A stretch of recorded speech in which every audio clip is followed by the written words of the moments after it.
Say anything.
I think you told me that.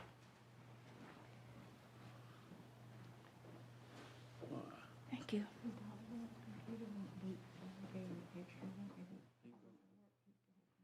can come on my office if he wants to. He can use mine. Good afternoon. I'd like to call this special meeting of the Wilson County Board of Education to order. The meeting is being held remotely through the Zoom video conferencing platform. The board members present in the room are Mrs. Boyette, Mr. Borkin, Mr. Breen, Mr. Mercer, and myself, Dr. Fitch, along with Superintendent Dr. Mills, Associate Superintendent Dr. Wilson, and Drew Wilson, the reporter from the Wilson Times. With us remotely are board members Powell and Barnes. The meeting is being televised on Spectrum and Greenlight Channel 22 and live streamed through the Wilson County Schools YouTube channel.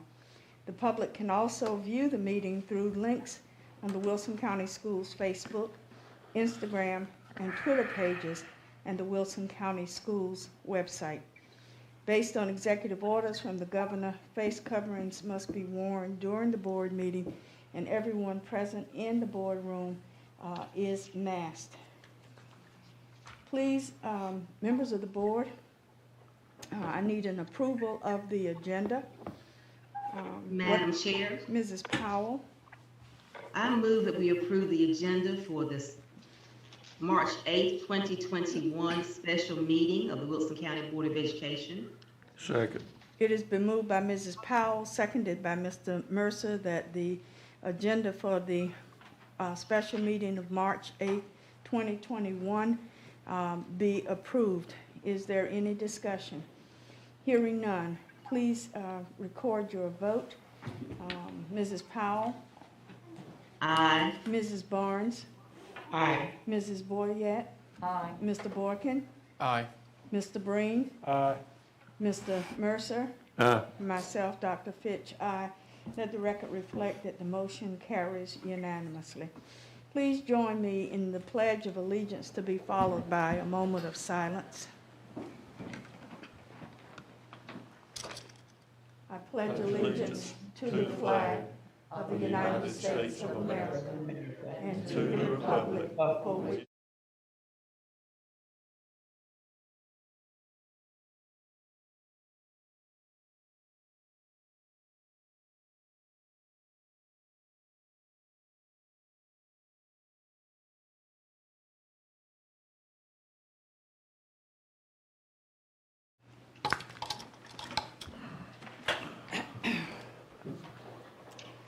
under the chairman's comments, I would like to give a shout out and a note of appreciation to the Wilson County Health Department, to Carolina Medical Centers, EMS, and anybody else that was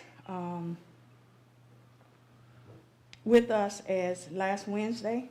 We were able to get our teachers and staff vaccinated. They all know when they are entitled to go back for that second vaccination, and we look forward to the time when that total immunity has been ramped up. We hope that there have been no complications from injections that were given, and we also thank Drew Wilson and the Wilson Times for the coverage and for sharing with the public the enthusiasm that our teachers and staff had at the prospect of being vaccinated. So we are very excited for our Wilson County Schools family, and we thank all involved for helping that to be a success. We commend all of these entities and any others as they continue in this fight against the COVID pandemic and getting all of Wilson County and its citizens vaccinated at the appropriate time. Given that, we now move to item 4, the discussion, information, and action items. We have 2 items under that area. One is the long-range facility planning for our schools, and the second is a Rock Ridge Youth Athletic Association lease agreement. Dr. Mills, I'm going to turn the meeting over to you so that we can begin with the long-range facility planning for the school system. Thank you. Yes, ma'am. Let me share my screen.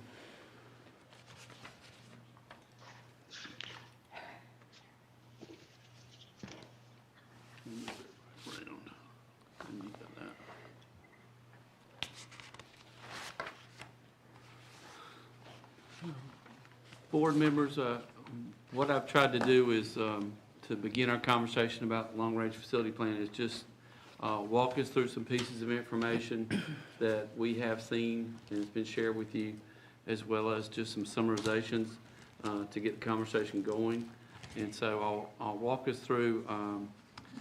In the presentation, we have information from ORED, which did a report for us a while back, which is really important information because it's showing some of our forecasting and where we think things will be based on the data, which is typically a roadblock to having the information to move ahead. And I also have some information about the district facilities plan, which keeps track of projects on a 5-year and 10-year basis, and there's a little bit of that information I think is important to remember, and I'll point out why that information is helpful, but it's not going to lend itself to what I think the board needs to do as far in terms of long-range planning. So you've got those two handouts, and I'll go through this with you. The biggest thing about this is we're going to see a lot of different numbers. And, you know, the numbers tell part of the story and are important. And you've got numbers for projects, you've got numbers for student capacities, you've got numbers for enrollments and forecasts. But as we know, the biggest piece of all those numbers is what we do with facilities and what we do with our planning is about students. It's about students and where we're headed. You know, the interesting thing trying to find some recent pictures is everybody's got masks on. But whether you're in elementary, middle, or high school right now, the decisions going forward about what we're going to do will have impacts for these students and beyond. So, you know, the numbers, again, tell a story and are important parts of the information. But I think the bigger discussion that you've always focused on is, so what does this mean for our students and where do we need to focus on for students as part of the planning? So review processes, I want to go through the ORED report with you to point out some things. I've got some summaries after that, and a little bit about the 5 and 10-year district plan. And again, then there'll be some summaries, and I just want to point out some pieces so that you can have a chance to talk about next steps, really is the biggest part of it. So if you remember, this was the work from September from ORED, the Operations Research and Education Laboratory. You know, they're part of another acronym, ITRI, and then they did an IPSAC, which is Integrated Planning. So all these acronyms mean they took our data, looked at historically where we've been, looked at where they anticipate us going. They do this for school systems all over the place. So I want to go back through this report, not as in detail as they did, but just to point out some of the trends that we've seen. So again, they're using land use studies, the membership forecast, some of the analysis. The other pieces, the optimization, are things they offer, but we're not doing that. So you've seen in the paper, and we've talked a little bit about some of the growth factors. We have seen those, some of the City of Wilson on-demand public transit, broadband internet, which is fabulous, the green light. Piece, employment opportunities and industry investments, we're seeing that taking place. They pointed that out in their report. The availability of land for residential developments. They pointed out one subdivision. Mr. Boykin is very familiar with a lot of these places and can add some color and commentary as we go along. But I'll point out some of the report information about that in a little bit. Water and sewer capacities are not a problem, and then we have highway accessibility as well. So this was from back in September, August when they were doing this. But just to point out, these were just the numbers of lots and build-out times that they were looking at then. And so you've seen recently there's even more going up, and this is a moving target every time. So keeping up with this is a plentiful job for anyone, but just to point out the trends, we're not having any problems with availability of land and development starts. And I want to think that the thing that's important is to see where they exist. And this is the screenshot that they shared in the report.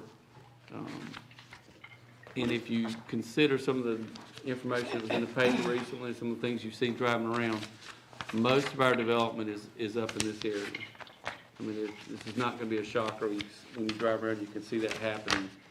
But if you remember, the purple area is Jones, you have New Hope in the blue, and then Rock Ridge to the left. But a lot of the development is happening in that wedge up towards the county line. Again, not a shocker, but it's important to keep that in mind. That graphic does a good job of pointing out that table as we look through the reports. One thing that the demographers always look at is the live births, because that's telling you what kindergarten population will be like in a few years. We're seeing some changes in that, a little bit more, and that varies. Again, some of the things I remember from having to do this in the past was, we do have folks that are in Nash County, in the hospital there, and they can still come to us. So we're not seeing a decline in that information in terms of what we expect for kindergarten to arrive. Membership history over the last 6 years, just looking at that, you can see some decline. And of course, we know there's some impacts right now going on across the state with the pandemic, but again, this is just for review. One thing I think is really important that the ORID study did was to look at by level what the anticipated forecast is for our district. So the blue line up top is the K-5 level. Red is 9-12, the high school, and 6-8 middle is yellow. And starting from last year, you can begin to see the pattern, and the pattern is it's relatively flat over time. There's not a sharp jag in the line either way, and some of these data you'll see in the reports will point out some populations here and there for some of our schools, but for the most part, over time, we're not seeing changes in growth that you may see in other areas. So that's important to keep in mind as we're looking through some of these tables. Before you go any further, when you look at this table and you compare the table with the live births, the live birth numbers stop at 2018. And has there been any update of that live birth projection at this point in time, seeing that the forecast level is going to 2930? Right. We would have to go back and we can get that data and go back. That'll be a part of our next steps to see what you want. But that's, again, they're looking at 18, 19, so in 5 years' time, you're looking at where they might come in at kindergarten. Okay. And we can update those as we do. We used to do that a lot more, especially when we were in a growth mode, and right now it's relatively flat. But yeah, I'll add that to our list. Okay, thank you. A big part of the report that ORID did was looking at the forecasts by levels and by school. And one thing about a forecast is it is just that, a forecast. And as we all know from dealing with weather events, you don't have to be exact, but you can be kind of close. But in this case, they're taking our historical data over time and looking at the trends and looking at the analysis of how many proceed, how many go, how many come over the period of time. And anytime the further away you get from your baseline, again, take these with a little grain of salt as you get 10 years out, 8 years out.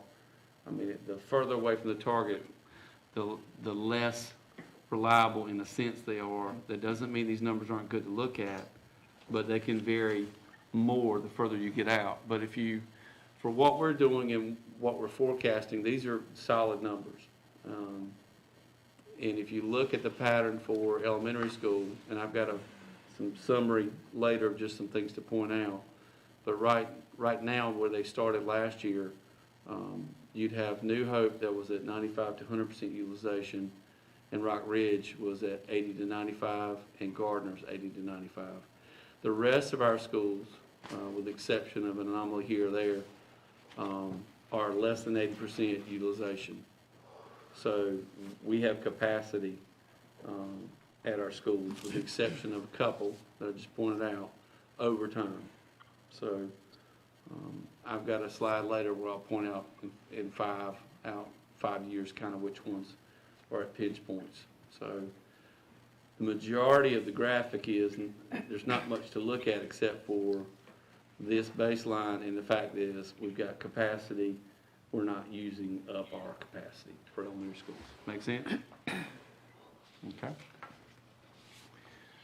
Middle school and high school, again, they pointed out, we've got 2 schools that are, utilization is greater than 80%, Elm City Middle, and Springfield is definitely higher in the 100 to 105% range right now and over time. Their pattern stays the same pretty much the whole way. For high school, Hunt is exceeding utilization of 105% all the way across, and again, as you get further out, it can vary some, but that is the one high school area that we see is utilizing all the capacity that it has comparatively to the elementary and middle schools when we've seen that period of time, and capacity exists no matter what year we look at, okay? So the global thing is, we've got a few pinch points, it's relatively stable over time, but you can see which ones are consistent. The map that they did for us just points out some of what, same information for the table, just puts in a graphic. Again, Rock Ridge and Gardners and New Hope are the ones that are currently utilized at a higher level than our other elementary schools in terms of population and school attendance. For middle school, again, Elm City Middle and Springfield. Springfield is at a much higher level of the middle schools over time as well. And then for high school, Hunt, again, exceeds utilization. Utilization exceeds capacity compared to the other 2 high schools. And that is, again, consistent over time. You saw that. So that's one thing to have an anomaly, is another thing to see the pattern over time. So just kind of take that into consideration. So that's the same information they shared over earlier. It's not changed. I doubt it would change if we reran the numbers now. And again, part of the issue is the longer we go from these numbers in time from them preparing the report, the more we have to update them, the more it might vary. But it's not going to vary in terms of their overall pattern. Okay, the individual numbers I think might vary, but your pattern's going to stay the same over time based on what we've seen. So another piece of information is the district's summary of capital projects, and I've sent that report to you. You've seen that before, and that's just the district maintained list with cost estimates for the projects at all of our sites. You know, that's kind of our running tally of completed projects and ongoing projects, things we want to do. And it's 5 and 10 years, but I think what's important is, as we talk about long-range planning, is those projects are focused on maintaining or upgrading our existing facilities. Okay, that is not looking at growth or changes for long-term planning, and it doesn't deal with the trade-off of new facilities versus maintaining the ones that we have. It's a good practice for districts to keep track of the capital projects. I mean, that's what you do. But again, 5-year plan has over $54 million worth of projects, 10-year plan over $40 million worth of projects listed. That doesn't mean all of them need to, have to, shall be done, but it is an ongoing upgrade cycle, if you think of it, for our buildings and our facilities where they are now. And those will continue to grow because our buildings are aging as they are. So again, I think the key part of that is that's good information to have, but it's not focused on anything other than maintaining or upgrading what we already have. Okay? Yes, ma'am. Clarification, so you're telling me that if I added all of the numbers up on this 5 and 10-year plan that I have in my hand, that the 5-year would equal 54 and the 10-year would equal 4? That's what's on that report at the bottom, yes, ma'am. Unless I transposed a number, that's about what I count. And again, that changes as something is completed, or it changes as codes changes, something we have to do separately. But it's just the running tally of these are things that we know need to be done. That's a good question. Dr. Mills, Yes, sir. I was wondering about the same thing. Is the 54 the first 5 years, Yes, And they're the- separate numbers. and the 40 is the second 5 years of the 10-year plan? Because it wouldn't be, would stand the reason that 10 years would be 40 and 5 would be 54. Some of it has to do with some of the projects you could take on over that time period, or which ones are priority. And so if we had money, then we would do these first versus these would be the latter parts of projects. Mr. Letchworth is on the Zoom call with us if you'd like for him to. No, go into more. I But was yeah, just- overall, it's almost $100 million for the projects. I mean, that's the thing, whether or not they're done the first 5 or the second 5, just trying to break them out over prioritization. The ones you feel like had more priority are the 54 and the, Yes. okay, thank you. Yes. Again, that's not anything scientific more than us looking at that and going through it like we would for any school facilities or district facilities, but based on where we are, that's where we would start. And again, that's with the discussion of the board, looking at what we have and the monies that we get. One thing I did want to share that gets asked about is, so tell us about our schools and ages and when renovations were done. I just provided this to you as a handout and a reference. So Mr. Letchworth has kept this up to date for us. Mobile units, acreage, and then you can see some of the additions and changes and when they were done and what they added to the footprint or replaced on the footprint, okay? Now, this is a running of the entire system. This is everything that Mr. Letchworth and his staff have kept up with in terms of dates and times.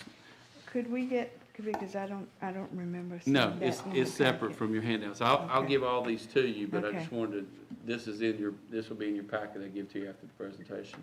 What I did want to do is take this and put it into a format, hopefully, that is one that typically is asked about, which is the age of facilities. This is a little bit hard to read. So what I did was I just pulled it out by addition and then looked at it by year. Again, keep in mind that while Rock Ridge says 1939, they've had an addition and changes done. It's listed over at the bottom of the third column. But you can see that there's 1, 2, 3 plus Watt on the first column.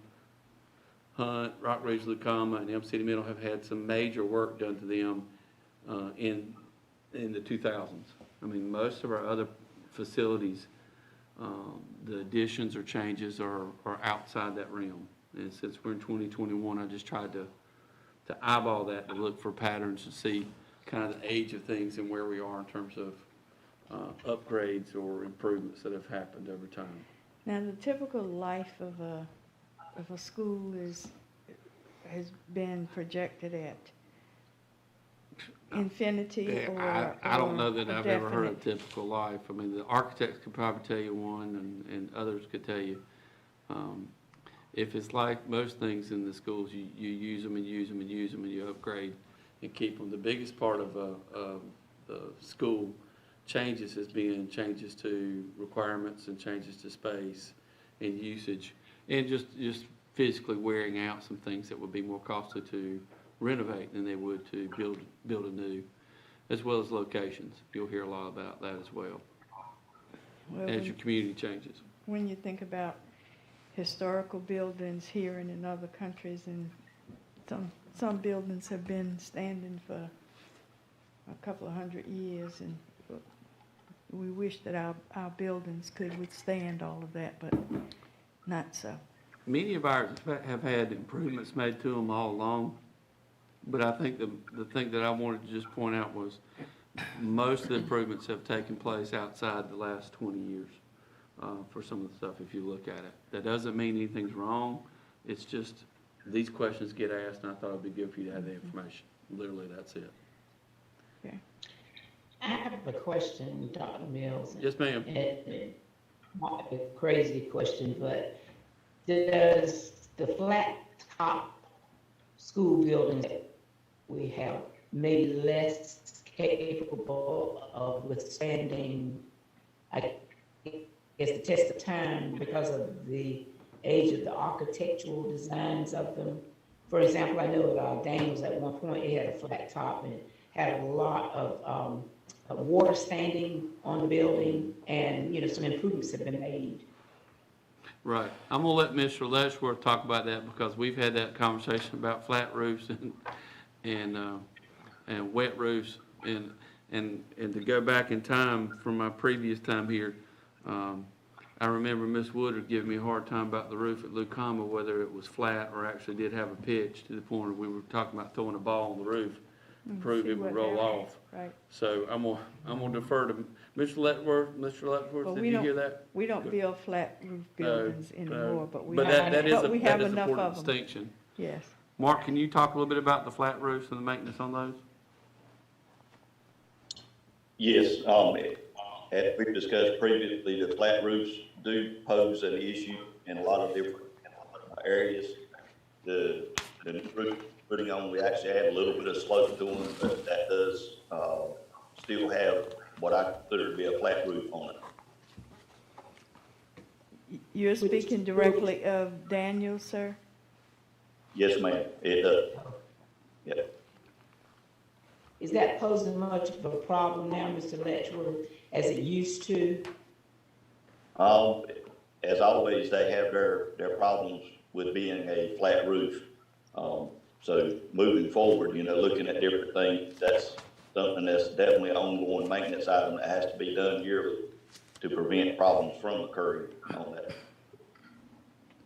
I know when I've come back from conferences and I've brought back information from various vendors that say we can solve your flat roof problem. And I know that you all have done your due diligence and checked. And part of the problems with trying to change from a flat roof to add a pitch was a weight factor, if I'm not mistaken. Is that correct, Mr. Letchworth? Yes, ma'am, depending on where you have load-bearing structures at within that building as to how you can carry that load. Okay. I have an additional question, Mr. Letchworth. This is Velma. When you think about some of the schools, I'll just give an example, Winston, Daniel, with two-story buildings, is there any issue with handicap or AD, is ADT, do you have any issues with those? Without having students not being able to go up and down and having to be relocated to maybe classrooms on lower floors? Yes, ma'am, that is correct. So ADA is a concern on those buildings, and we have to be vigilant to locate those classes in areas that are accessible. And those items are listed in the 5 and 10-year plan as well for ADA. Okay, thank you. You're very efficient. Thank you. Yes, ma'am. Okay. The only other thing I tried to do was just group the schools by kind of year of initial building. Again, these have been upgraded, and I've just did that just as a infographic, if you will, just for the board. So at this point, we've been through, Orange provided information, we've got our existing 5 and 10-year plans. We've been through some of the land use studies. You've got some pieces and parts there. So really, the question becomes kind of what we know and what we need to do next. And that's why I think the board's going to have conversations about this as we go forward. So what we do know is that the enrollment trends and forecasts, which are usually one of the major delay factors, you've got that already done through ORED. Okay, so that 5 and 10-year out data we looked at is available to us. Again, even if we change some of the numbers, they're not going to change the pattern over time, in my opinion, because of what we've seen historically here in Wilson and elsewhere. We do know the land usage issues, and we know those seem to be concentrated in that wedge, and more coming. That's something, again, we can report out on, but that's been pretty typical over time as well. We also know the cost for maintaining or upgrading our existing buildings. That's in that district report that we keep track of. And an important piece from the ORID study is that we know that our capacity exceeds our usage for many of our school facilities, with the exception of some of the ones I'll point out again. And we also know that our existing funding needs to be maximized by looking at reducing the cost of maintaining more capacity than is needed. So we got to take a look at that. Those dollars are covering those facilities, but one thing that school districts are looking at is how do you maximize that by the facilities that you have and need. And then also, as we progress and the board talks about what's going to happen next, is that programmatic additions and changes would need to be a part of that. If there's things that we want to do with our facilities, we need to plan for that usage as well. So that's kind of where we are. Is from that is we have reductions in enrollment that need a review of facility usage. That could be school assignments, that could be consolidation of facilities and programs. That's a step. We have need for new technologies to address current issues. You've heard those in the news media with COVID-19 and HVAC. We talked about school safety recommendations. Those are all things that we can discuss and look at over time. Maximizing funding to address areas of need. Again, the question is, you have aging facilities. Do you spend the money to maintain those facilities, or do you look at the addition of improved or new facilities that could look at your usage capacity that way? Long-term planning is, again, what we're starting the process of today, looking at growth and decline, as would with any school system. Facility needs to support those programmatic choices. You know, some of those things would require changes in building configurations or electrical work, those kinds of things. And then our county commissioners have indicated they support discussing recommendations for long-term needs and improvements. I mean, that's been a discussion piece as well. So that's kind of where we are. But I want to point out a few things again from the data before we get to the last step that talks more about what the board wants to do next. Is, again, this pattern of land use has been consistent, and you know the additions that are coming, we can track those around the county however you like, but the pattern's going to stay probably the same over time from what we see historically. From the data that ORA did for us, you know, looking at current utilization from when they did a report and the 5-year utilization, you know, just looking out 5 years, you've got 3 elementary schools, or 4 elementary schools looking at out 5 years that are at almost 80 to 95% utilization.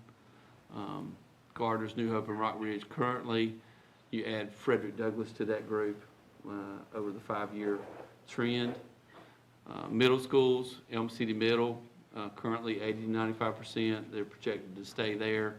Springfield, currently 100 to 105%. That's one blip on the 95 to 100 for them. They go right back up. So again, remember what I told you about the forecast? It can vary just a little bit, but the pattern remains the same. Their utilization remains high.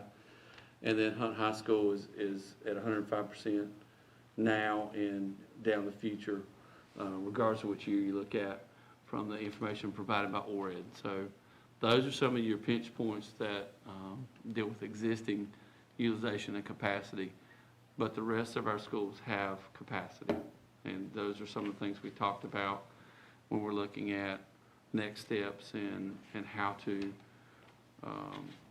maintain facilities, or how to look at what your facility needs are.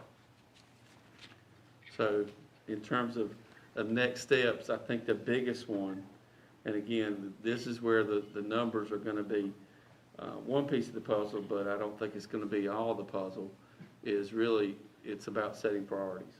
And I think the board has got to have conversation about what the priorities are going ahead. And I've laid out a few things for discussion, or just to get the conversation started. This is the first meeting we've had, so it's hard to know what you need or don't need, or where we're headed, but I laid out a few pieces that I think would be good discussion points. And again, after that, I'm gonna wait for input to help drive kind of where we go next. But for instance, some of the priorities could be which school level do you want to focus on? Is it elementary, is it middle, or is it high? You've got some existing facilities that are utilization is high at all three levels, and then we've got all three levels that have capacity. So you've got a mixed bag. If not that, then the question still becomes of where to invest for which renovations and upgrades. So where are you gonna do it, and what do you want to do and upgrade as you go? That's again a priority piece. You have to set that priority. The other piece is, do you want to entertain new facilities or versus the age of buildings that we have, the current standards and maintenance costs for those? Again, that's always going to be a moving target, but depending on where you are financially and where the district is, that's a discussion piece. Utilization, again, we're not in the utilization mode where we're in a growth mode and we're running out of space. Our utilization is actually on the opposite end. We have more schools with capacity than utilization, which is not a bad problem to have on either end, but again, something to consider and look at. And then I mentioned programmatic usage. You know, that's another piece of the priority conversation that will come later, I think, after some of these other ones. And then, so, you know, we'll get to the next steps of, I think, you know, we need to talk about what information is needed to continue this process as we're just starting. We need to talk about what input you need and when as we go along. I do think we need to plan for some future meetings with the county commissioners to share information and plan together, but that's only after we have some priorities set up and some idea of what the next steps would be, and there's a lot to digest to get to that point. So the question really is how do you want to proceed?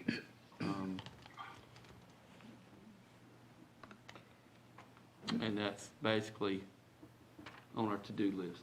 All right. So at this point, you know, from an administration standpoint, we can grab information, we can have discussion and do these things, but I really felt like for the first meeting to review where we are, to point out some of our trends, to point out some of the patterns, but really coming up next, this prioritization piece of kind of what it is the board's wishes will really drive a lot of what happens.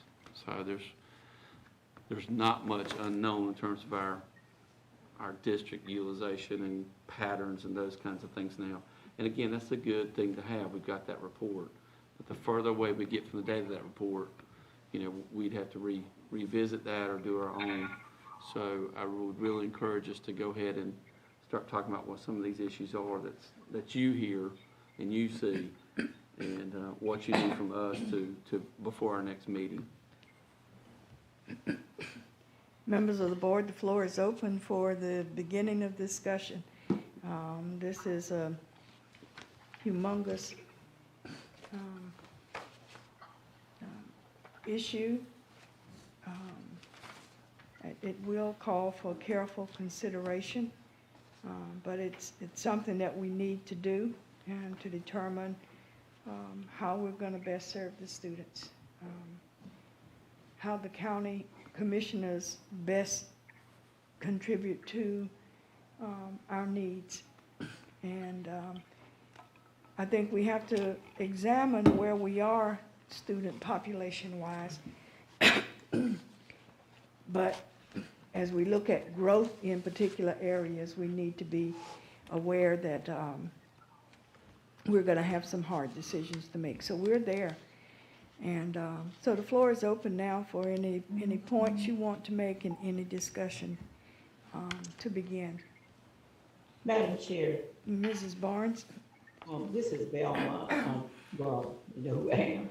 I think we really do need to have some joint meetings with our county commissioners, the city, et cetera, because when you look at the growth patterns, and you look at the particular schools that are at capacity, over capacity, it's where the growth is in the community.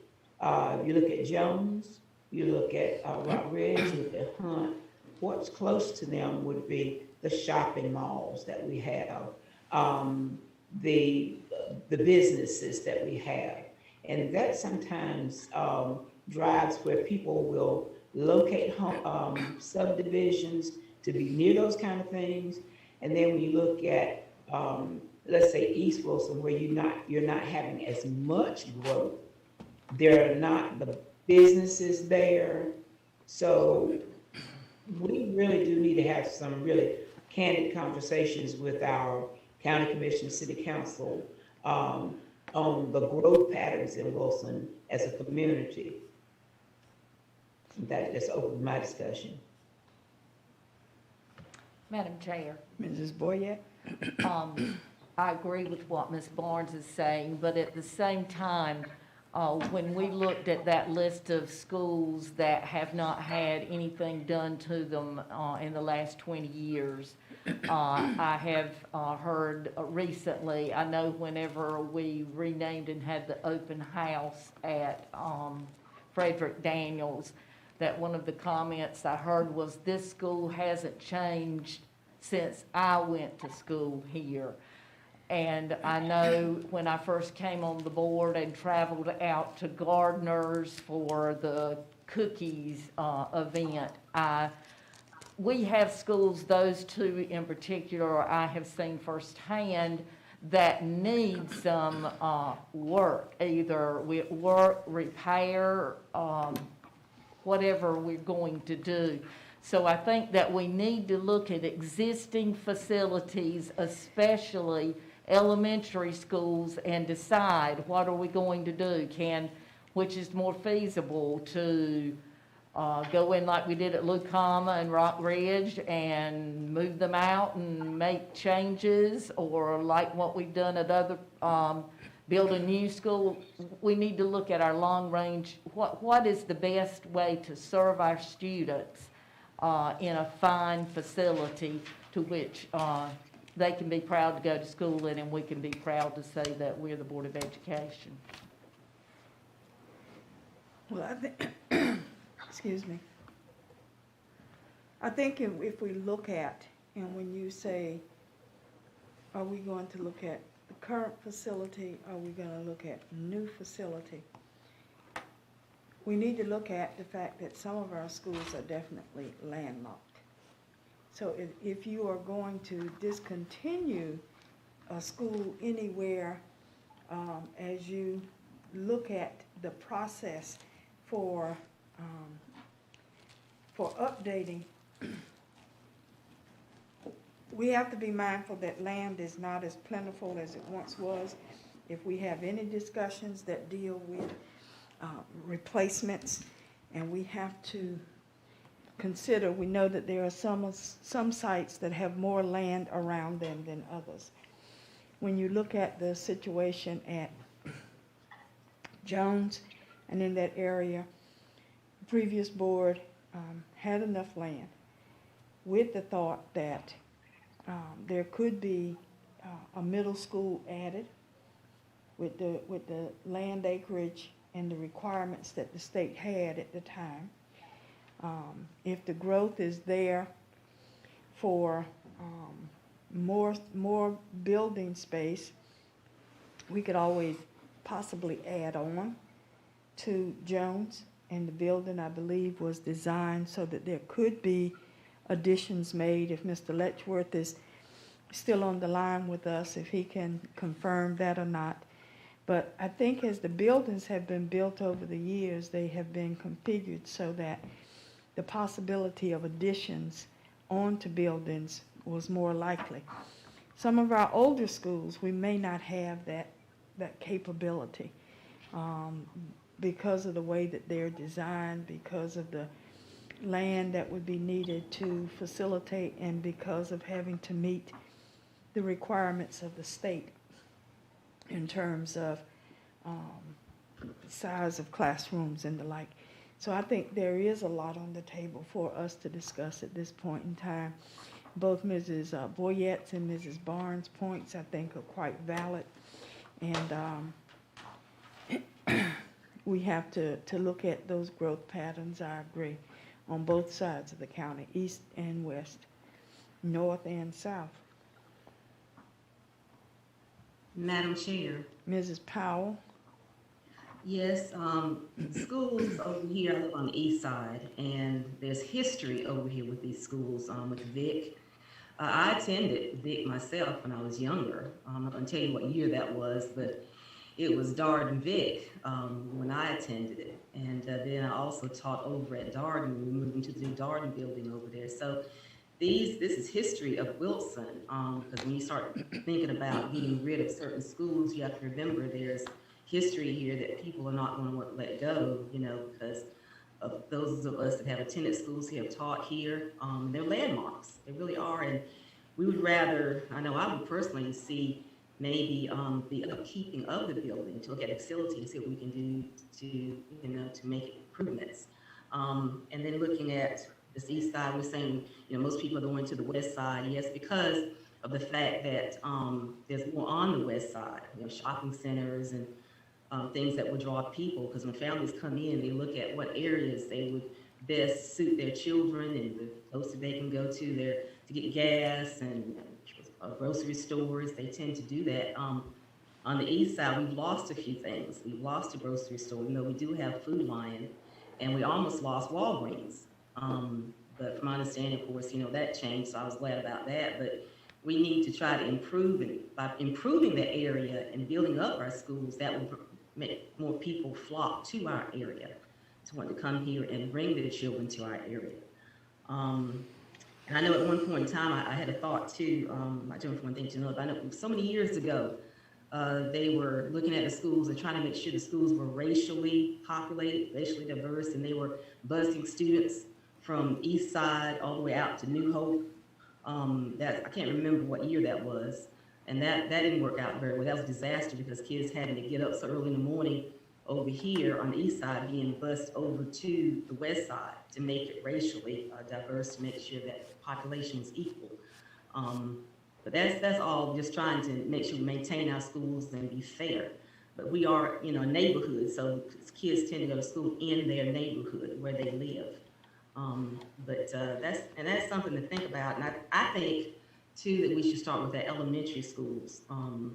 I think because that's the kids that we really more concerned, which we're concerned about all three. Don't get me wrong, middle and high school, but we're working on our high schools, and now let's look at our elementary. Because our county commissioners are waiting to see what we can do about our elementary schools, and maybe go on a tour with us to actually go around and look at our elementary schools. And also to the point of meeting with the county commissioners, yes, I think we really need to meet with them, Dr. Mills, and you know, to get a better understanding of what page we all are on, to be on the same page, so that we'll be moving in the right direction, to let them know the needs that we have here, and then hopefully, you know, they will come aboard, and you know, we can be, you know, on the same page and get things done in our community, and the public can see that we're working together as a unit. So that's very important. I think communication, as I said before, I said that the way to address miscommunication is communication. To make that change, but we do need to address these issues and move forward. Well, I think everybody would agree that future meetings with the county commissioners is important, but before we can sit down with them, we need to make sure that we know where we want to go, and we have the direction and priority set in plans in order to be able to discuss with them what our needs are. Because if we just sit and have a discussion right now, then all kinds of things can come into play. And so we just need to be sure as a board ourselves where it is we want to go, and to have some idea of how we want to proceed. I think your suggestion of let's look at elementary first is very valid, and then that way we can start with the elementary, move to the middle, and then progress up to the high schools and see where we are from there. We know that we will have to do some utilization changes once Watt is complete, because the population within Watt will be moving to that facility on the community college campus. We have some programs within Watt that are bursting at the seam and need somewhere to grow, and that once Watt is out of the building, it will allow some other things. I'm thinking in particular of the culinary arts program.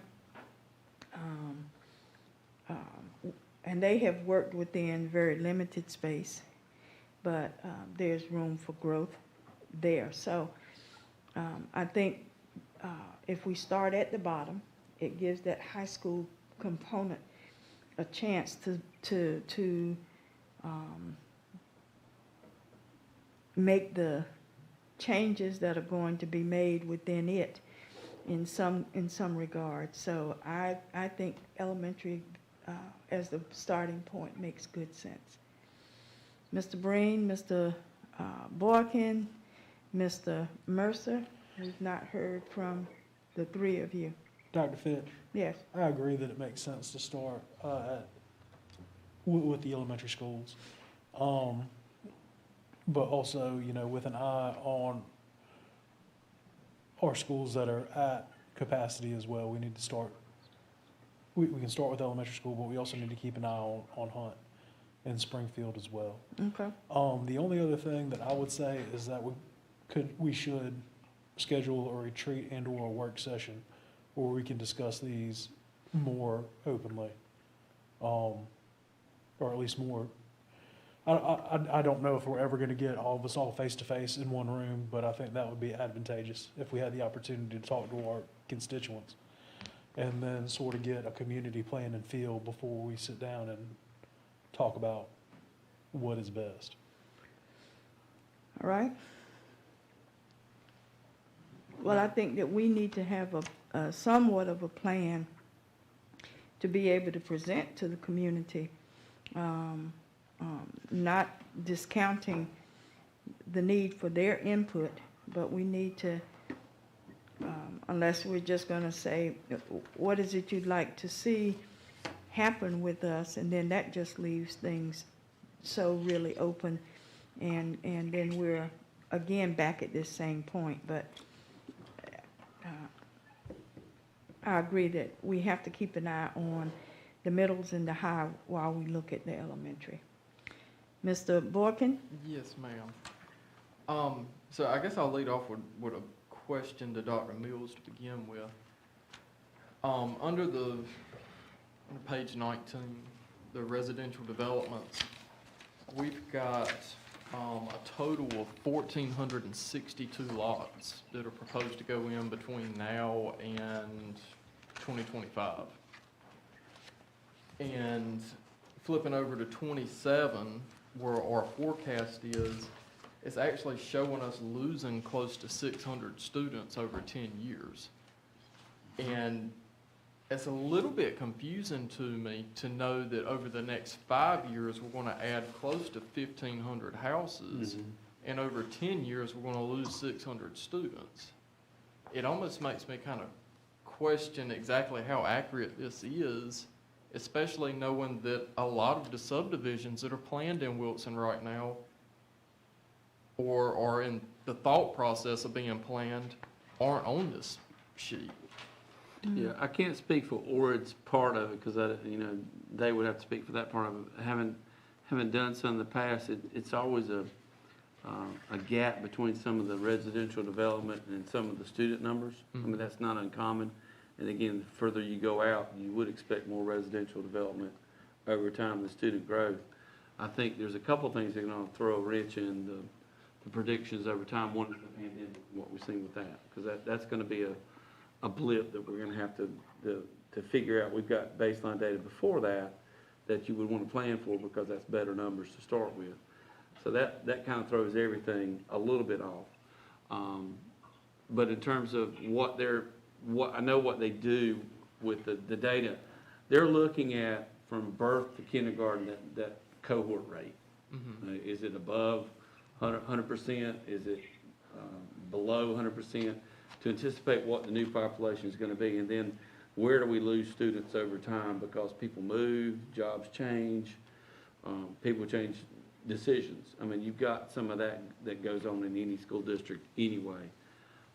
So it's kind of hard to put a finger on that too. That's what they'll tell you is, again, once you get out beyond 5 years, that cone gets bigger and bigger for where your decision's gonna be. Having some wiggle room, and that's a lot of wiggle room when you get out 10 years. I think with what you would hope is that the parents and families come with the residential pieces. And there's ways to capture that and do that. And I think they take some of that into consideration. But it's always gonna be a gap when we look at that. And for our district, what we've seen is, while the residential pieces are there, historically, it's been more people moving within the district than it is coming from outside in. And that's just me having done data here a while back in other places. That doesn't mean that's set in stone in terms of what's happening. But we see a lot more intra-district movement than we do inter-district from some of that. And that's something where we can go back and get more information and work through it. But I don't think you're ever gonna get really tight with some of that, but I think it's probably gonna be a little bit more wiggly because of the pandemic right now. But you're right, there's gonna be more lots and houses than there will be students over time, and you would hope that would change. I mean, with the growth and the changes in housing, people would decide to move here. You also see that with some of the industry that we have, and the jobs and the attractions that you hear about, read about. So I don't have a good answer for that, because I don't think a good answer exists for some of those numbers out like that. However, I do think that the issue is we still have capacity where, in some cases, it's not needed. Mm-hmm. You have utilization where it exceeds what we need and have, and the pattern still exists of you've got to make some decisions about where it is we're starting from, regardless of where the housing starts are. You kind of know where those are going to be, and after a while, they're going to be grouped together. But if you don't go ahead and address some of what we have, then that's another year beyond kind of getting back to just what the board was saying, some of the facilities. Do you look at a new facility, or do you look at upgrading some? That's still going to be there in some parts of the county. And so I would caution us from getting too far into those. And you're right, there's no good answer to any of that. But I think the pattern still exists that we can work from. But I think that your point is well made to say, keep in mind, these aren't a one-to-one match. And that's true. Yeah. And I think that'll be something we have to discuss as we go. That might affect growth, and or if you wanted to put something out here on that side versus over here where you got a fixed number. The issue, I think, is you've got existing facilities that are older that need upgrading or combinations thereof in areas where you don't have housing starts, which would not change. Mm-hmm. So that conversation needs to take place regardless of the growth piece. So yeah, Does that make any sense? It does. I feel like I I'm mean- just babbling on at this point, so it's okay. I mean, I know that historically, we have seen a lot of inter-district movement, and most people move around in Mhm. Wilson. But as a home builder, over the past 2 years, a big portion of our home sales right now are coming from out of county residents that are moving to Wilson. So I don't know that necessarily holds true currently. Right. And I mean, it might go back to that. Yeah. But yeah, I do just want to make that point that, we've got a lot of outside, people coming into Wilson right now. I think the national average is like 2.5 residents per house. Yeah. So, with 1,462 houses coming up over the next 5 That'd years. be a nice problem to have. Yeah. Yeah, it would be. So, another thing that I'd like to say is just that, although we're not experiencing the growth in our eastern rural areas right now, I think that you're gonna start seeing some of that growth bleed over there because of the land prices.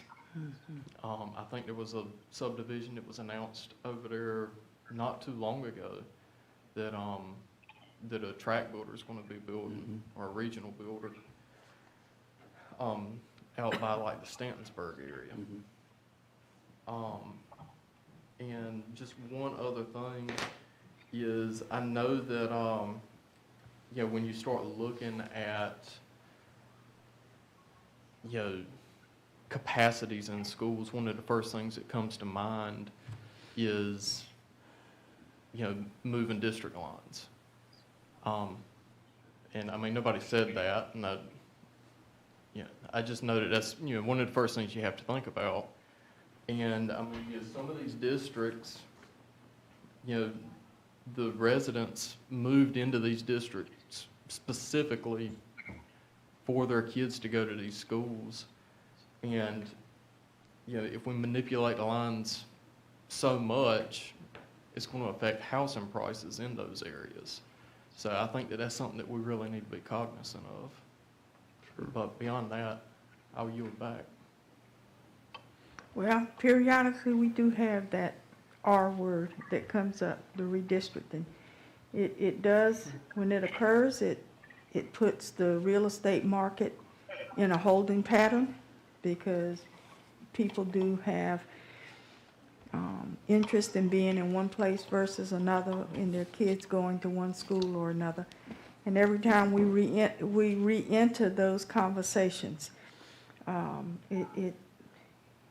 it's disruptive, but it's disruptive to us too, and we don't do it lightly. Every time we've done it in the span of years I've been on the board, it's an interesting time to go through. So as we look at this particular issue, welcome to the club, because we will be having to be faced with that potential of moving lines, and so watch out. Mr. Mercer? Yes, ma'am. Hearing the conversation, my thoughts are that we do need to take the time to find the direction that we think we need to go in, but to the point that it would be a good starting point with conversation with the county commissioners, and also kind of put a time limit, not a time limit, a timeline on it, so that they could be expecting that conversation in advance also, so they could have an idea of what their thoughts are. I mean, coming to the table with a lot of information and hardly no direction would probably not be as productive as everyone having access to as much information as they could, and kind of having a starting point without being entrenched, and go from there. All excellent points that have been made. But the administration is looking for what's our next step in this process. So let me ask a question, Okay. since, and these are all good points and good thinking and as you get started. So when we talk about elementary, which seems to be a theme among everybody, so. Let me insert right here. Yeah, ma'am. Okay. Yes, I said elementary because there are so many needs there, but you will also recall on that tour, we went in high school facility inside the buildings and saw how, outdated those things are. So I don't want us to limit ourselves to one particular thing. You and I discussed the 5-year public school facility needs plan. I've got information on that too, yeah. Okay, I've got it, and I can screen share it with everybody, but I got what you. it means, let me give you a. It's like $90 million worth of stuff on that Yeah, too. in Wilson County, every 5 years, every school unit has to give to DPI a list of their 5-year and 10-year facility plans. Ours was given in 2015. The data shows that we did not even have any idea what we needed when this was submitted. Can you bring it up? Or I've got the information about the 5-year survey now because it has been updated. Okay. But what you've got is. Can I share screen? Let's see, hold on. I'd be glad to do that with you too. Hold on. I gotta stop sharing. Hold on. Now you can. Try it. You gotta click on it. I Okay. can't sling I it. clicked over on to you. share screen, you see I got to click on the one that I want now. Okay. You got it? I'm There you trying, go. I've never done this before. There you go. so help, okay. You have All it. right. Yep. This was the one that was turned in 2015. Before I was Okay, here. now, you can see the colors up there, but I'm gonna make this bigger so you can see how we didn't know what we were doing. I mean, even though we, I It say was we, wrong. not a Yeah, one of it was, us. I've heard about that every year. All right, let's see how to make this bigger. Come on, okay, okay, I think I'm doing it. There you go. All right, here You we got go. I'm playing with Uh-oh. cooking with gas. Oh, there you go. All right, look over here. This is, we submitted that we only needed $9.689 million over 10 years to bring ourselves up to, where we needed to be. Well, we've gotten $1 million every year, and So we that's should be a about lot. done, yeah. Yeah, okay, now to give you an example of how far off we were, look over here at Edgecombe County. I'm over here with my cursor right now. If you can't read that number, I still ain't got it big enough. 147. Edgecombe County knew they Good needed Lord. $147 million at $74,000. I mean, that makes a good plan when you're going before the legislature to say we need a bond, a bond issue. And, you know, the North Carolina School Boards Association supports that along with the Association of County Commissioners. They knew what they needed 5 years ago. Johnston County knew they needed $151 million. Let me find Nash. 70. Okay, Nash 65. knew they needed 65 million. $65 66. million. This was in 2015, and Wilson County said we needed $9 million, and we could fix it all. So my point in this conversation is, let's dream big. In other words, let's don't look at how we can piecemeal this and piecemeal that. You remember when we did Lucama and Rock Ridge, we moved those kids out for a year. And we took that building and tore it down and built another one right there on site. Rock Ridge, we kept the auditorium and the gym, and we built another building. I mean, what's to keep us from dreaming to do that again? And when we're talking about our high schools, let's go in the labs that we looked at when we went on that tour that were the same ones that had been there since it was built.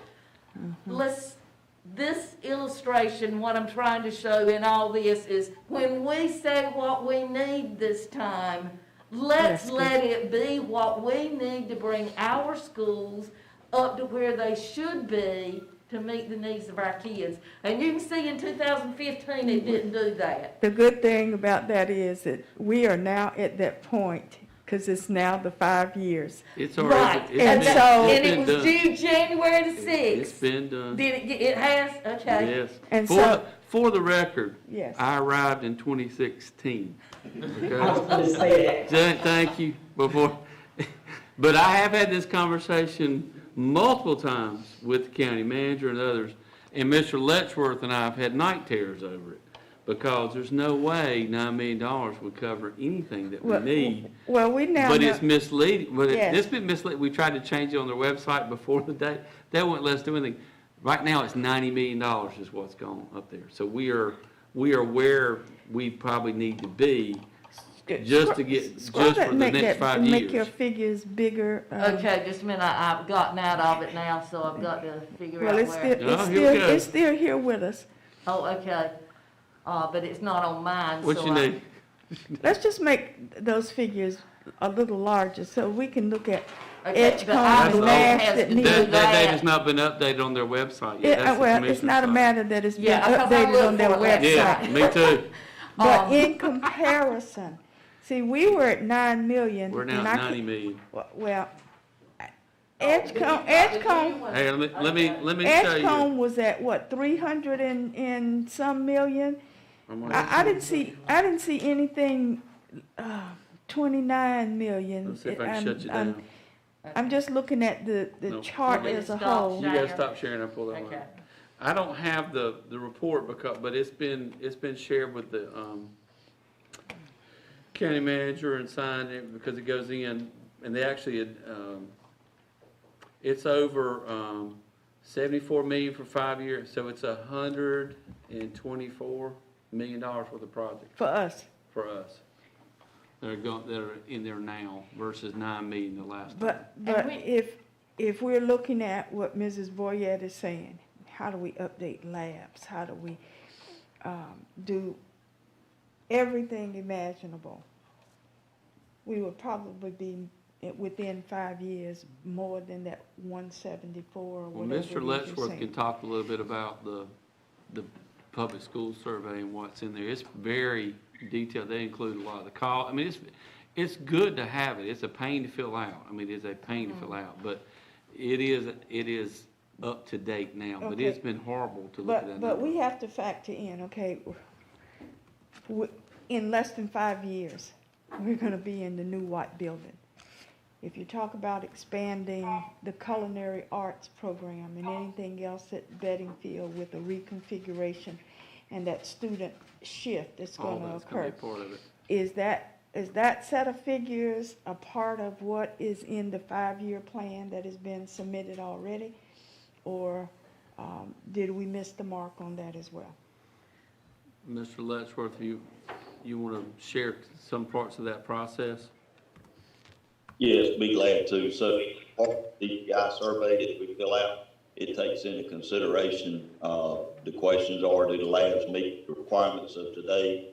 And as the, requirements change, that does stipulate whether the funding is available. That was based on what we had turned in for this year's survey. So that would be part of it. So that would be part of what we're asking for, okay. Yes. There's a lag between what Ms. Boyette shared and when they posted, because they just extended that. It was due before. The original date's usually earlier than January. They extended. If January 6th Yeah, is what they it said extended, online. they extended this year because of the pandemic. okay. But, yeah, but we've had our thing. But, yeah, that's, that comparative, document and that graphic is something that Ms. Steinagel showed me when I first came here. Because the conversation was, well, we've got monies based on this, we're pretty much done, and there's no way we're done. So again, it's a great problem to have, to say we have needs, and the county commissioners and county managers saying, we've got this funding, but your numbers look very misleading. So 74 and 50 this time is a lot better target than 9 million has been as we work through it. But I think the conversation is good to be able to say we've got support. I agree with Ms. Boyette. It shouldn't, if you're gonna look at elementary, what I was gonna say was tell me what you mean by elementary, what you're thinking. But the middle and high also have some issues, especially our high schools. I mean, there's no doubt about that when you, even just the tour, but just talking to try and get to the next steps. So when you say you wanna focus on the elementary, like, you mentioned a couple things about existing facilities and utilization and new facilities.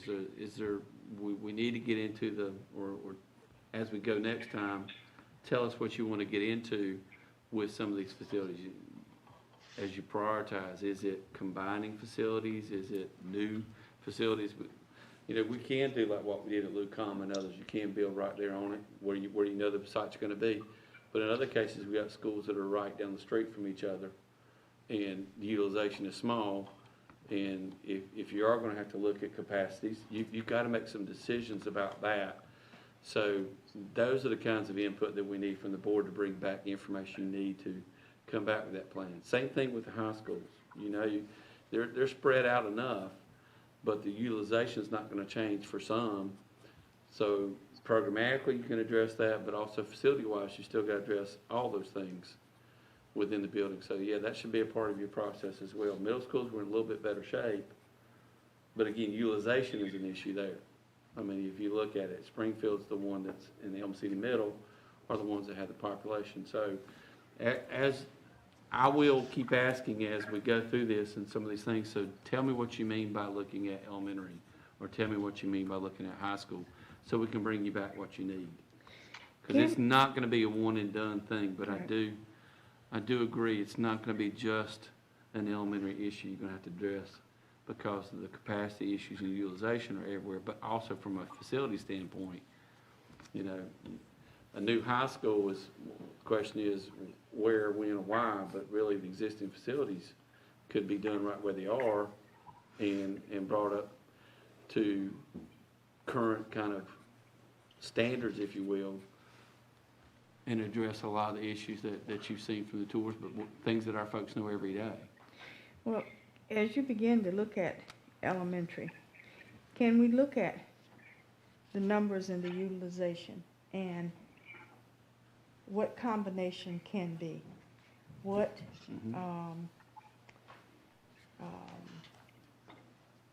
could be where people are kept on site and done like at Lucama Rock Ridge? Can you bring us those options that looks at combining as well as standalone? New facility need versus updating of facilities. And I think that helps to lead. Would that be beneficial to members of the board? Yes, and Dr. Fish, this is Velma. The old expression, when you know better, you do better. We have a new superintendent since the last survey was done and the report was sent in asking for that minimal amount of money. We have a new composition of the board. I'm just glad to know it's not 9, it's been updated, because that thing has haunted me and Mark since I came here.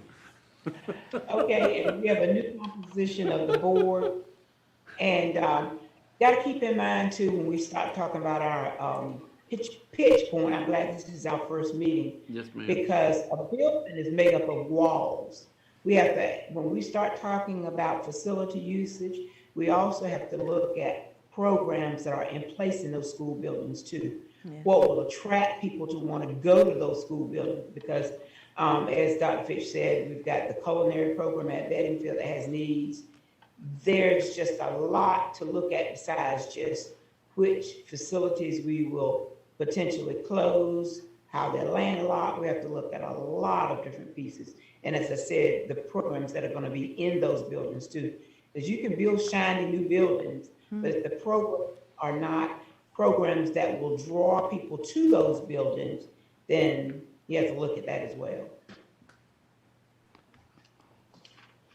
I think the county, speaking with the county manager and some of the conversations the board has had over time, the county commissioners, they're very supportive of wanting us to come to them with information about what it is we need, but it's got to be a part of the process of looking at what your utilization is and what your capacity is to make those decisions coincide, if you will. I mean, so I think some of the discussion going forward, what I'm hearing you say is, if we bring back some information about some of our facilities and numbers and possibilities, I mean, those are decisions you're going to have to make over time, but they're really not going to change a whole lot in terms of the patterns that we're seeing for attendance and enrollment, if you will, from where people live and where they go to school.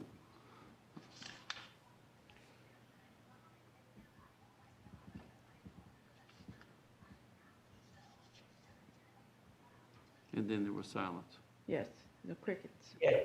So, I mean, Well, I just want to say, I agree with the statement about the WAT program. That's definitely going to bring a lot of people in this area. That's going to draw people to the east side of Wilson. And that'll be a good time for us to start on looking at our facilities, our elementary schools, and deciding on what we need to do to bring people in. So now's a good opportunity. I'm glad that we are bringing this up and that we're looking at this, Dr. Mills, because it's something that we definitely need to address. I don't think that the changes you're going to make or decisions you're going to make are going to be overnight, but they don't need to be delayed over a period of time either. I mean, again, Mr. Boykin's point was really good. When you've got X amount of units going in and X amount of enrollment going down, that's true. And everything we talked about has been looking at the amount of monies. Ms. Boyette's point is dead on. 9 million was horrible. It's not right. So that's been corrected over time. So now we've got something to work from. But it comes down to what is it that you want to see in facilities and what is it you want to see in our schools, and how do we get there with the funding that we have and support we have, because our monies are being spread out across all these schools right now, but the utilization is such that it could be concentrated some, but those are gonna be decisions that the board are gonna have to make, over time, but we don't need to stretch this out over a 2-year period to lay out what we want to go and ask for and what we want to do, especially considering some of the needs that we have. I mean, I think, you know, you've got some momentum and you've got some conversations starting. It'd be good to go ahead and do this sooner than later. It affects everything we do. It certainly affects families, and you don't want to do anything that's going to be not being able to be planned for our students and families over time. It also affects staffing. As Mr. Boykin said, it affects real estate. We get all that, and that's true. But at the end of the day, it's still got to be, you've got to say what it is that you want to see happen with some of our buildings, and what do you want to see in the schools that we could put a price to and see what it would look like. And I think you're in a good spot to do that.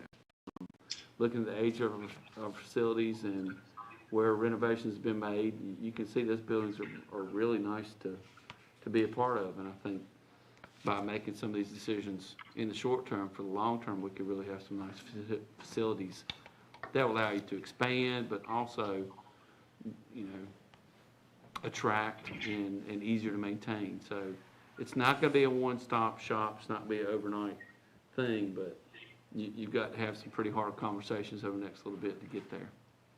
And I think we have to be as diligent and systematic as we were with working through our policies. You know, it took us over a year, but this does not have to take us, and should not and No. cannot take us that long. But it's gonna require a little more coming together on our parts and being a little more strategic and directional for the administration, because we're leading this ship. They're giving us the needs, and we have to make sure that we are dealing with what is going to be best. So, other than to have them to look at the elementary and the points that we've made, are you satisfied with that direction given to them, or do you want something else? Given the points that have been made by Mr. Boykin, Ms. Boyette, all of you, are you ready to send them back to the drawing board to ask them to bring back information on the elementary piece and all of its various components of combination, of utilization, student population issues, and whatever? I've got one other question. Yes. Is there any way, I think either Ms. Barnes or Ms. Powell said something earlier about, you know, something that's going to drive our kids to some of these schools? Programs. Is there any way that we could maybe come up with a short list, kind of like Spanish immersion is at Frederick Douglass? I mean, that's a driver for that school. Is there maybe a way that we could come up with a short list of elective classes that we could strategically place? There are some things we can add to the list and do that piece of the puzzle. We've talked about some of those today already, and we've already been exploring some of those as we go. That would also be a part of, is there a facility needs to go along with those? Mm-hmm. I mean, for instance, I've got experience doing one where we added welding in a high school. That was fine and dandy until the 50-year-old service couldn't handle when you start adding the bays, but you get help to do that, and that was a major draw for a labor force that needed it, for example. But yeah, we can add some things to that. I mean, I'd love to see something like a personal finance kind of immersion program into one of these schools. Well, we've had some conversation, and we've looked at STEM and STEAM. There had been some conversation about entrepreneurship and how can you begin that in the elementary process and move that forward. So I think it's valid to have that conversation on program needs that might be the draw. if, We can have that can look at conversation. that. I think that, again, I'm gonna loop you right back, and everybody right back again, is we can do that. However, you still gotta make a decision, and we've got to do that early on about what, where, and when for the existing facilities so that you can plan for that, because that will be secondary to the utilization piece that we have, the facility needs that we have, and what we do for the next one. But yeah, we can do that. We've already discussed some of that going forward anyway. Yep, good points. Thank you. Madam Chair, Mr. Mercer. aside from the difficult decisions, matter of fact, it's difficult to even come up with a plan on how to get to where we need to be. With all of us coming from different communities, we are going to need to stand united and work hard, because you know the pressure that comes from the communities. Some of them are going to come closer to getting what they want and feel like they need than others.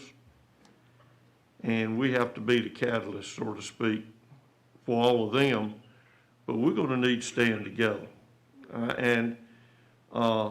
Because we're going to be pulled apart from the community, and understandably so. If the discussion comes to saying, are we going to combine schools or move the district lines and change the routines that families have, they're going to be tugging at us to not do that. And others will be tugging to do that. And if we don't stand together as a board, it's going to be that many more times difficult for each of us. Thank you. I agree, sir, but if we don't begin somewhere. I agree with you. And if Something we need to do. And if the county, who is our funding source, just absolutely says you've got 26 facilities, we're only gonna support 24 of them, you know you've got to come up and do something. So it's kind of like, Well, you do it now or you do it later, When- and every time we come up upon these issues, it's always a And- hard time and a hard sell, because it means moving families, as was indicated, families buy real estate because they want their children to go to a certain school. certainly. And like Mr. And a Boykins said, disruption. like Mr. Boykins said, some people bought homes in school districts because that's where they wanted their child to go. And the united part, to me, doesn't end with our board, but with the county commissioners, because also, it's the county commissioners and the school board trying to attempt to meet the needs and do it within the means that we have available to us. So, I don't think either group should be left standing to the side when it comes to pulling together. We all need to pull together on it. Okay. I want to ask you, Dr. Mills, have you heard enough conversation generated from among the board to give you that starting point in looking at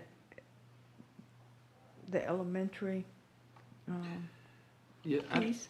I think we could come back with some things for the board to look at for elementary schools in terms of some of the points you've made today about utilization and facility needs versus upgrades or replacement, if you will.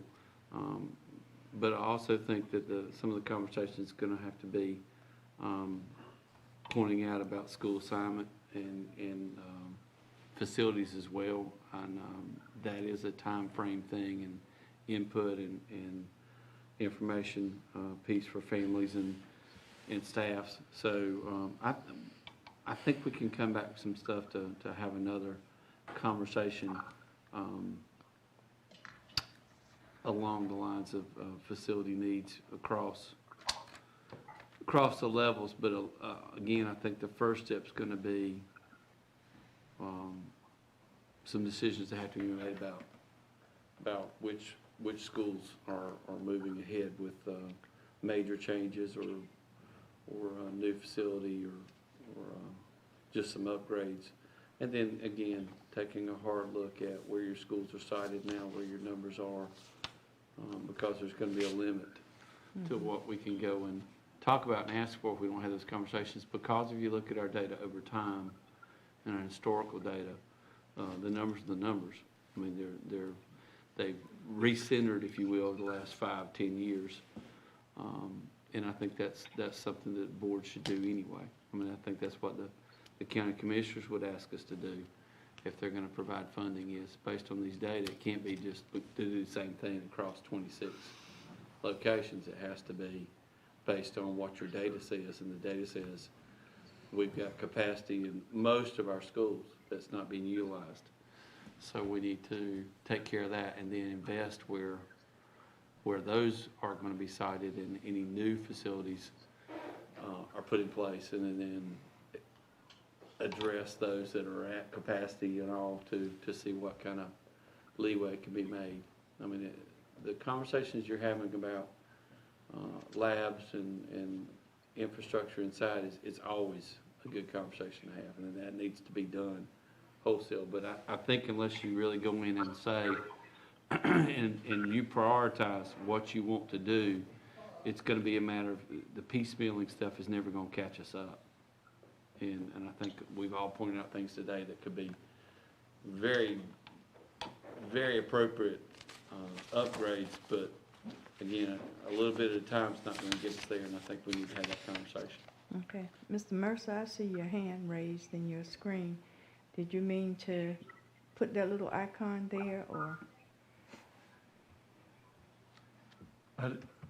He's on mute. He's gotta be, nope, I don't see it. If you look at my screen, his hand is raised. He's got his little hand up. I don't, Do you see that?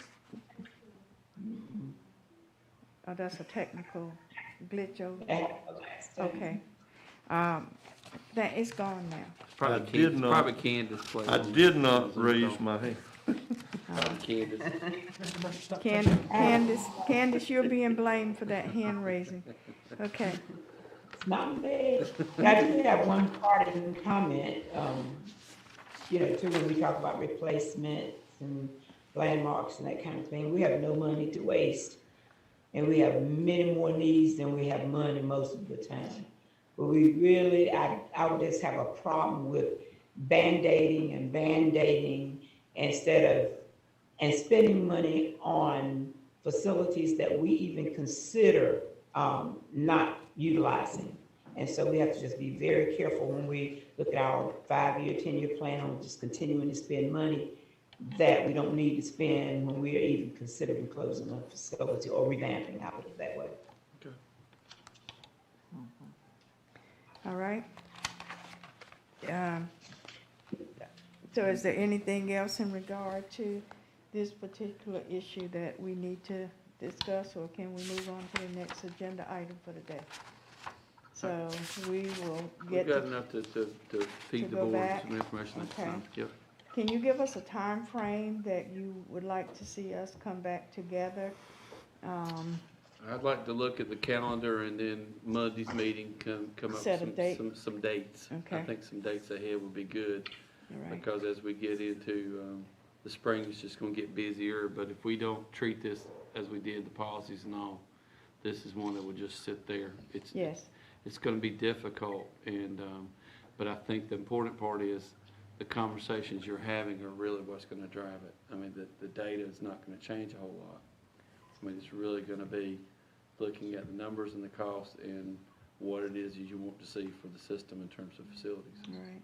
And I think that the conversation you've had today, y'all have all shared some really good points, and that's important. So I think that's helpful. Well, members of the board, please be prepared on Monday to have your calendars so that we can look at those dates. Mhm. We had set our policy, we had them scheduled on a monthly basis. I don't know if we're gonna do it on a monthly or whatever other frequency, and we'll allow you to look at the calendar and present some options to us when we Yeah, come together we've got on some, I Monday. think, already, Ms. Horson overlooked that. We'll go back through those and Okay. revisit. depending on, some of the information we get into could affect some of it, but really, we just need to get them down the calendar and stick to them. We just need to what, I'm sorry? Get them down the calendar and stick to Yes. them. Okay. Otherwise, we won't get done. All right. Excuse me, Yes. Madam Chair, if we can get all that updated housing development, isn't that a matter of just? Yeah, we'll go highlight- back through and do those, and what we'll do is, as we start this process, is something I used to do, is just keep track of it, and we can do some of that. Those are actually the ones that have been approved, some of them that we know about, but we'll do that too. That, as well as the birth ratio piece, going back and getting that information, some of that, but the housing ones are probably more timely to have than the birth to kindergarten ratio, because we kind of know what that pattern is, but Did- knowing where some of those are gonna be, and I can overlay some of that on the map, if you will. I thought about that today, but I waited. But that imagery really kind of helps you see the pattern, and I'll do that for the board, if that's okay. Didn't we used to get a monthly or quarterly update of building starts? I know we used to get it on a fairly regular basis. County City Planning does a really good job of helping us out with all that when Okay. we reach out to them. All right. And that map that you were showing, Rock Ridge was down in the low. That wasn't my map, you know as well. I know that's wasn't, but I want a map that actually shows the whole county, I've got the because GIS. you couldn't have gotten some of those developments on The there. I mean, let's GIS show map the on whole the picture. county I was on yesterday, and I almost did some screenshots of that, but those are right, and it does, but I'd like to lay them on what the county actually uses versus some of the other ones and talk to them. So Well, you let's can use actually- it with our school districts. Yes, Oh, it's got that on that's- there. The only issue I've seen is that, and this is a nerd factor, is when you lay the school layer on, but you turn on school names, it actually looks in two different places. So I'll play around with that, get some of that off there, but they do a great job of keeping it up to Well, date. let me ask you, as you look at maps and whether it's GIS, you know, some Street people, names, I know. some people are very good with looking at the geographical and knowing exactly where you are. You know from years I'll ago, zoom it in. I need some names. These have street streets and names on them when whatever. you get to a certain Okay. distance from above. Addition Okay, to that, I got my hand Ms. raised Barnes, now. I got you. Go ahead. Okay. In addition to that, it did not help me much to know the subdivision names and not know where the locations are. Right. You know, I know where Freeman Place is, but some of Right. those subdivisions, I have no clue. And so if that can be included some sort of Sure. way, what school districts they're near or something, that might be asking Okay. too much, that would help me. I'll see what we can get and do that. That was Ord pulling stuff for us, but I'll see what we can figure out. Okay. I think that would help. And a follow-up, what was that location that Mr. Borkins mentioned about land being purchased over in East Wilson? I heard you, but I didn't quite understand. There's a subdivision that they're just starting now over in Stantonsburg. Oh, in Stantonsburg. Okay, gotcha. All right. Any other on that item? No, I'm good. That's plenty. Y'all need to stop. All right, then. That item I'm was, just kidding. I'm just kidding. that item was for information and information only and discussion. The next item on our agenda is the Rock Ridge Youth Athletic Association lease agreement. This is an item that is up for discussion and action. So I'm going to turn this over to, I don't know if it's Dr. Mills or Dr. Williams. but- I'm gonna turn it over to Dr. Williams, and All Mr. right. McPherson is here as well. And we do have a document here. This is Yes. this is the lease agreement, so, I've got it on screen too. all right. All right. Thank you, Madam Chair, members of the board. Wanted to present a lease agreement for Rock Ridge Youth Athletic Association today. And what I'll do is a little bit of history prior to some discussion about the actual lease itself. There was a previous lease that had existed between Wilson County Schools and Wilson County Youth Athletic Association. That lease agreement was signed in January of 1994, and it was a yearly renewing lease to be the last year, final year would be January of 2003. So the year of January 2003 to the end. So it was automatically renewing through that year. Since that lease agreement was signed and was in place, the Wilson County Youth Athletic Association is no longer operational. The Rock Ridge Youth Athletic Association is operating and wanted we've been having discussions about renewing the lease with them again back to the Rock Ridge athletic facilities at Rock Ridge Elementary School. So what we want to do is to present a lease, but there are a couple of pieces that I need to add to it. One is that with this lease agreement, there is a need for a number of years on the lease agreement, which would help facilitate a grant that the Rock Ridge Youth Athletic Association is seeking to be able to do improvements to those athletic facilities at Rock Ridge. We are certainly trying to do whatever we can to assist and help in that process. But what I'll do is I'll go ahead and turn it over to Mr. McPherson for just a little bit to discuss what multi-year lease looks like and what the process is for that. I don't know, can you all hear Mr. McPherson? No. No. Please put your mic on.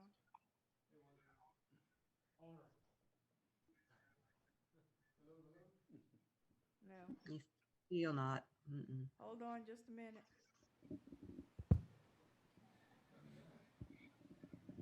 Changing mics out. Can you hear me now? Yes. Yes. Yeah. Fantastic. So the draft version of this lease that's before you is for 1 year.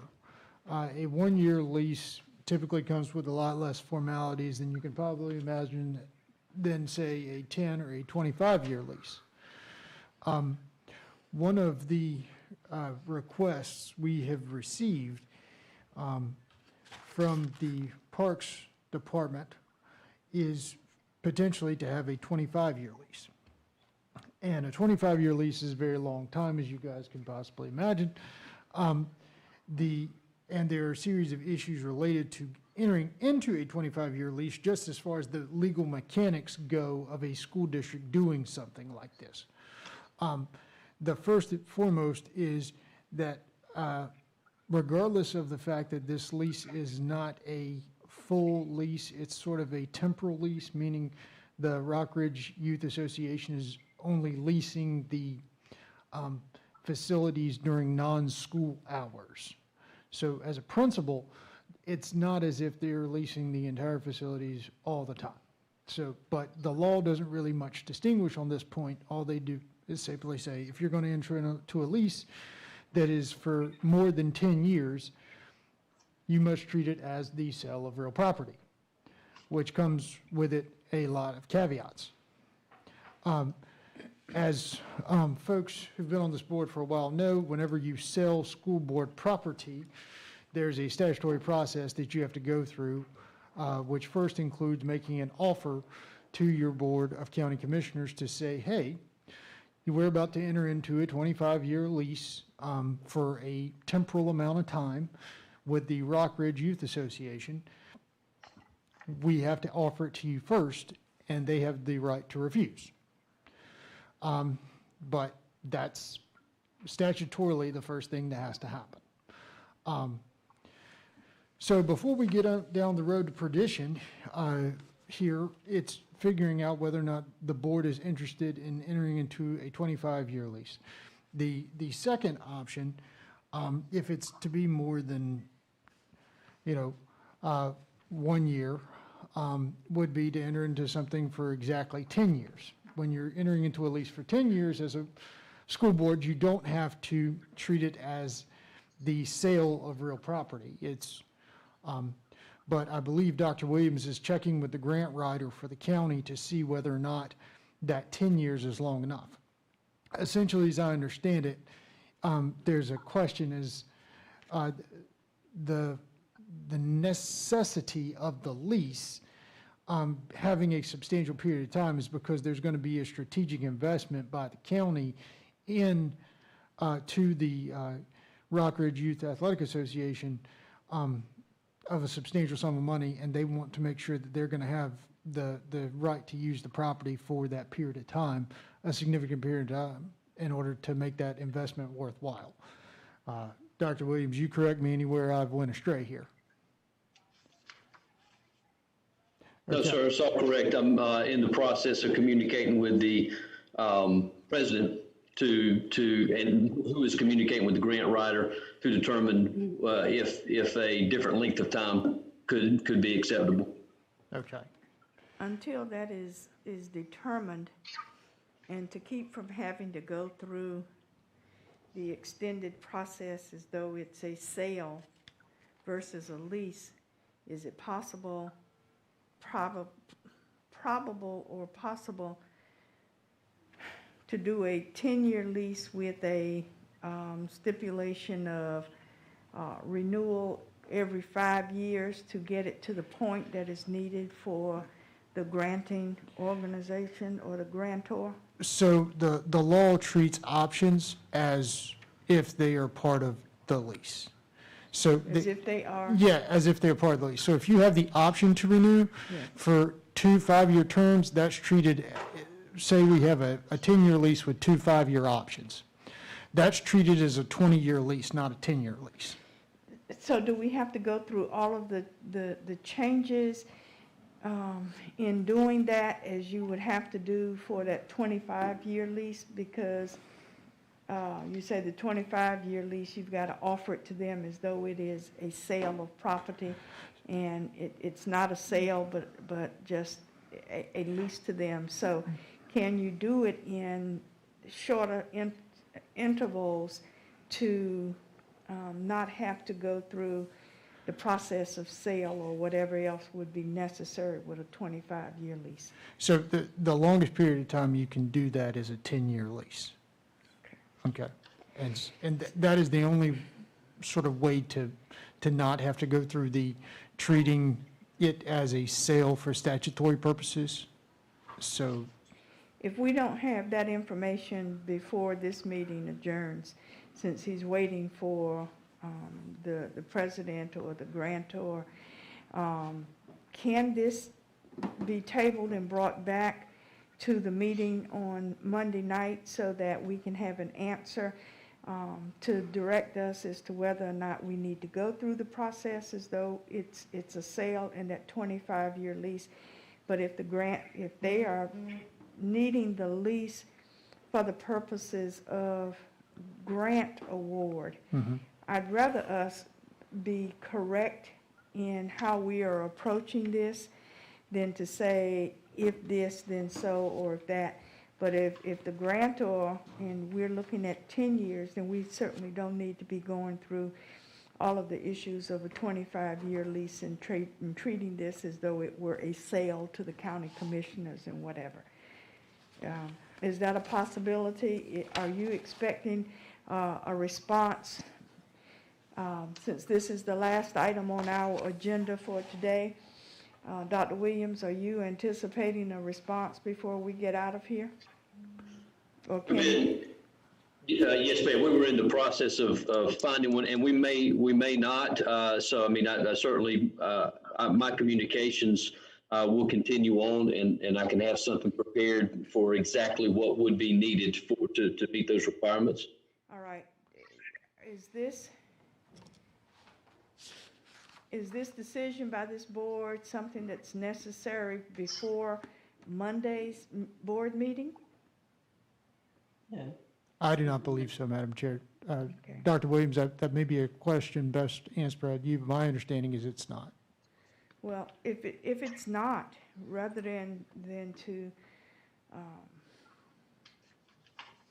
delay the meeting at this point, is the board in agreement that we table this and bring it for action at the Monday meeting, which would allow time for questions to be answered, particularly in terms of how much time is required for this lease?